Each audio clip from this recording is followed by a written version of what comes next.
Hello, I'm Neill Wilkins. I'm head of the Migrant Workers Programme at the Institute for Human Rights and Business. I'm going to be talking about the global employment and recruitment industry, how it's organised and what that means in particular for the recruitment of low-wage workers in global supply chains. We're going to look at the National Association of Recruitment Agencies, the Big Seven workforce solution companies, the World Employment Confederation, codes of conduct, the importance of the employer pays principle, and then some suggestions for further information. So what are employment and recruitment agencies? Well, businesses operating in all sectors and all locations use the services of employment agencies and recruitment agencies to find their staff. And these agencies provide a vital service to business and to job seekers. For many workers, they provide a route into full or part-time employment. And it's big business. In 2020, the global employment services industry generated an estimated $532 billion. Now, there are many different terms used to describe actors in the global recruitment industry. First of all, for the workers themselves, who may be referred to as agency staff, contingent workers, migrant workers, temporary workers, foreign workers, etc. And then, for those who manage their recruitment and employment, we may use terms like employment agency, labour broker, recruitment agent, and many more. Sometimes these terms refer to the same thing, but sometimes they mean something quite different to different people. One thing we need to understand, however, is what's the difference between an employment agency and a recruitment agency. As you can see in these diagrams, in an employment agency model, the worker is an employee of the agency and has no contractual relationship with the business where they're working.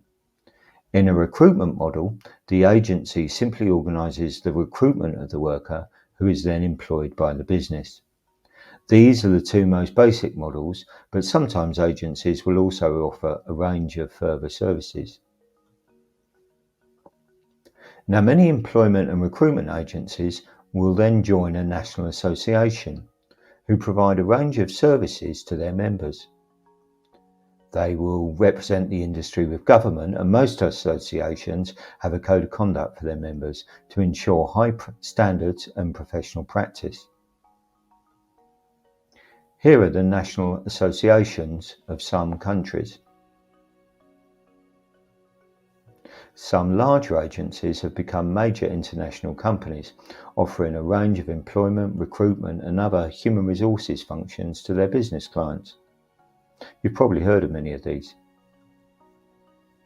So, individual E&R agencies may join their national association, and those national associations may in turn become affiliated to the World Employment Confederation.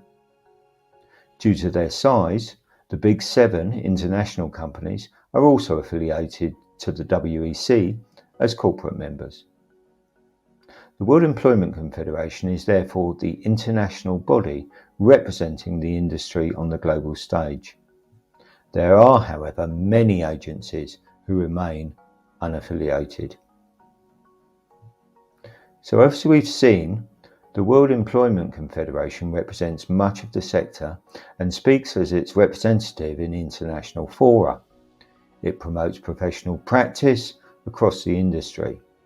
And in particular, the World Employment Confederation supports ILO Convention 181, meaning its members and those of its affiliates will not charge recruitment costs to workers, but instead align with the employer pays principle, and so take their profit from the company that requires staff.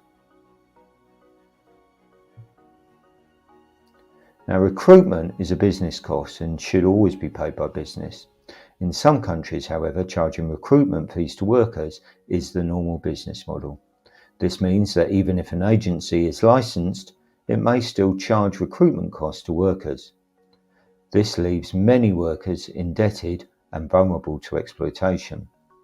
And in these markets, it's often difficult for responsible recruitment agencies to compete with agencies that charge fees to workers and are therefore able to offer low-cost or no-cost services to business. It also means that the national associations in some key sending countries, where fee charging to workers is the norm, cannot join the World Employment Confederation. Ironically, these are the associations who might benefit the most from membership.